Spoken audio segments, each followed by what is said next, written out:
करते हैं। मैं बताता हूँ जातवाद का दर्द। हाँ, हम लोग कर रहे हैं ना, हम लोग कर रहे हैं। आप भी नहीं कर रहे, जो आप बैनर पे लिख हाँ, रहे हैं, उसके मुद्दे पे देखिए हमारी मांगे क्या क्या है उस पर बता दें। जातीय आरक्षण खत्म होना हाँ, एकदम खत्म होना चाहिए आज।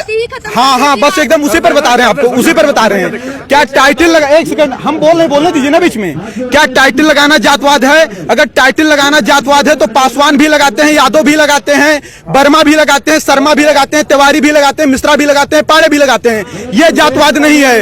आज एक तरफ हमारा अगर निमंत्रण होता है, भोजन करने के लिए जाते हैं बफर सिस्टम में, भोजन किसने बनाया क्या पूछते हैं, हमारे बगल में किसने रोटी उठाई क्या पूछते हैं, हम साथ में भोजन करते हैं, किसी की जात नहीं पूछते। हम एक कॉलेज में जब एक मिनट ध्यान से, जब हम कॉलेज में एडमिशन लेते हैं और किसी भी बच्चे से मित्रता करते हैं तो उसकी जात नहीं पूछते। एक चाय की दुकान पर जाते हैं, चाय वाले से चाय लेते हैं, उसकी जात नहीं पूछते। समोसे से समोसा लेते हैं, जात नहीं पूछते। सब्जी वाले से सब्जी लेते हैं, जात नहीं पूछते। लेकिन जब हम सरकारी काउंटर पर फार्म भरने जाते हैं तो हमारी जात पूछी जाती है। हम पाड़े हैं तो 500 देंगे और हम पासवान है तो 50 रुपया देंगे, फिर चाहे पापा देंगे, फिर चाहे पासवान रामविलास पासवान का लड़का हो और फिर पांडे चाहे मनरेगा में काम करने वाले का लड़का हो। जातवाद कौन कर रहा है?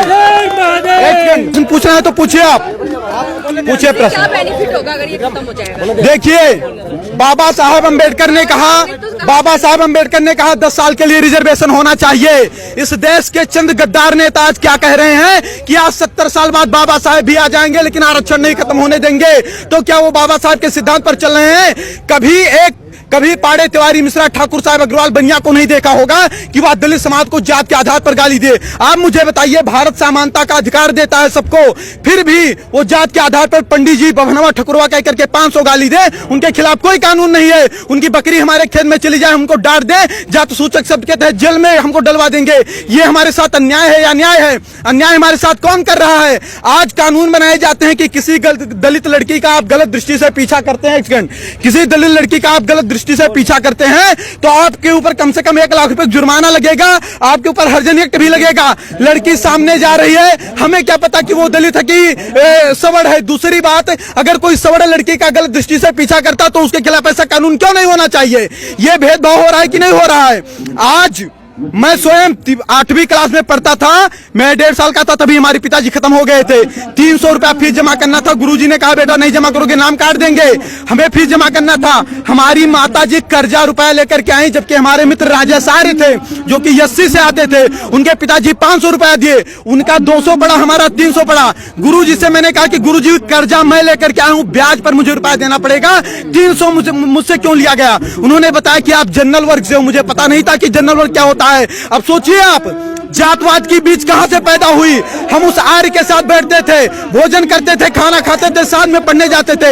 हमने जातवाद नहीं किया, लेकिन हम पाड़े थे इसलिए 300 रुपया लिया गया, हम ब्याज पर लेकर आए थे, भुखमरी के कगार पर थे, ये हमसे नहीं पूछा गया। जात के आधार पर तो शोषण हमारा हो रहा है 70 साल। आप बताइए, एक छोटी सी बात बताइएगा, भारत का संविधान कहता है, वहां देख के बोलो ना, भारत का संविधान कहता है कि अगर किसी का बाप 302 करेगा तो उसकी सजा उसके बाप को मिलेगी, बेटे को नहीं मिलेगी। सही कह रहा हूं, गलत कह रहा हूं? अगर मैं किसी का मर्डर करता हूं तो उसकी सजा मेरे भाई को मिलेगी या मुझे मिलेगी?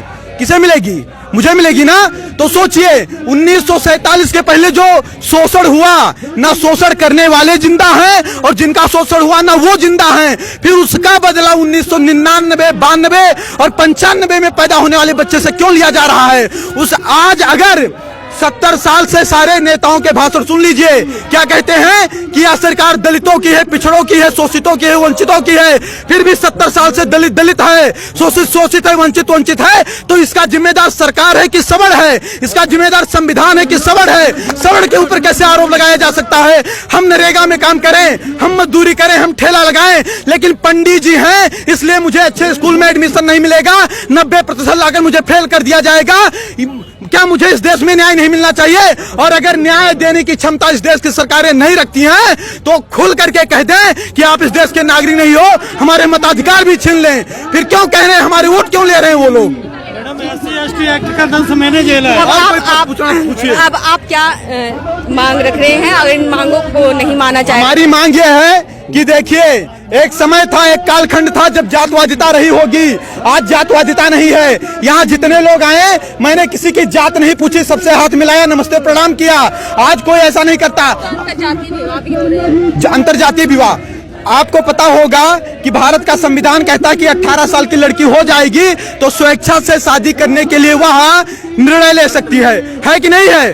तो अब शादी अंतरजातीय करना है कि जातीय करना है, वो लड़कियों के ऊपर निर्भर है। बाप उस पर दबाव नहीं बना सकता है, उस पर आप हम पर भी प्रेशर नहीं बना सकती हैं। और आपको बता दूं, अगर अंतरजातीय शादी करने से जातवाद खत्म होता तो अम्बेडकर की वाइफ भी ब्राह्मण थी, वो क्यों नहीं ब्राह्मण हो गए अम्बेडकर जी? वो दलित के दलित क्यों रह गए?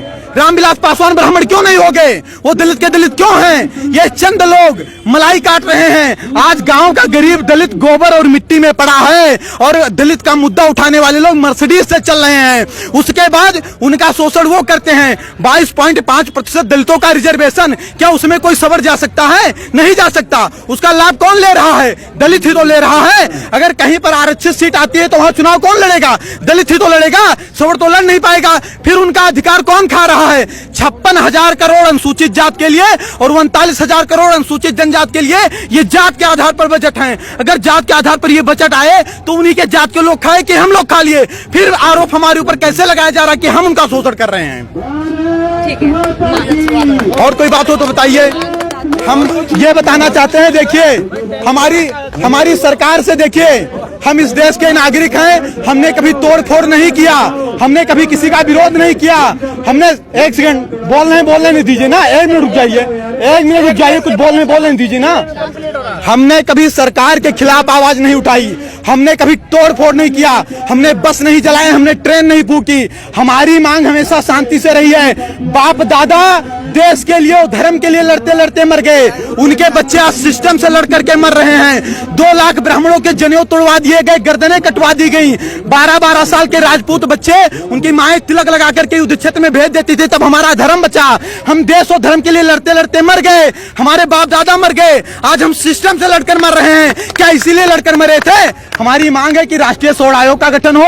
सभी में गरीबी होती है, जात के आधार पर आरक्षण न होकर आर्थिक आधार पर दीजिए और SC/ST एक्ट में जांच की व्यवस्था हो। क्योंकि अगर हमें अधिकार नहीं है जात सूचक शब्द के तहत किसी दलित को गाली देने की, तो किसी दलित को भी अधिकार नहीं होना चाहिए कि जात सूचक शब्द के तहत हमें गाली दें। बार बार कहते हैं 5000 वर्ष से शोषण किए हो, तुम यूरेशिया से आए हो, यूरेशिया चले जाओ। क्या इनके बाप का देश है? अगर इनके बाप का देश है तो मंगल पांडे जब गोली चला रहे थे तब कहाँ चले गए थे लोग? कहाँ चले गए थे लोग? सपोर्ट कर दिया, आना नहीं पड़ता यहाँ। और कोई बात होगी तो बताइएगा, हम अपने मुद्दे पर तटस्थ हैं और अगर कहीं किसी को समस्या होगी तुरंत बताइए। तो आपने देखा यहाँ पर जो है आरक्षण जो है जातिगत आरक्षण नहीं होना चाहिए, यहाँ पे मांग की जा रही है। नई दिल्ली के जंतर मंतर पर तमाम लोग आकर के यही कह रहे हैं कि जातिगत आरक्षण नहीं होना चाहिए और SC/ST एक्ट जो लगाया गया है, जो बनाया गया है, इसमें सुधार होना चाहिए।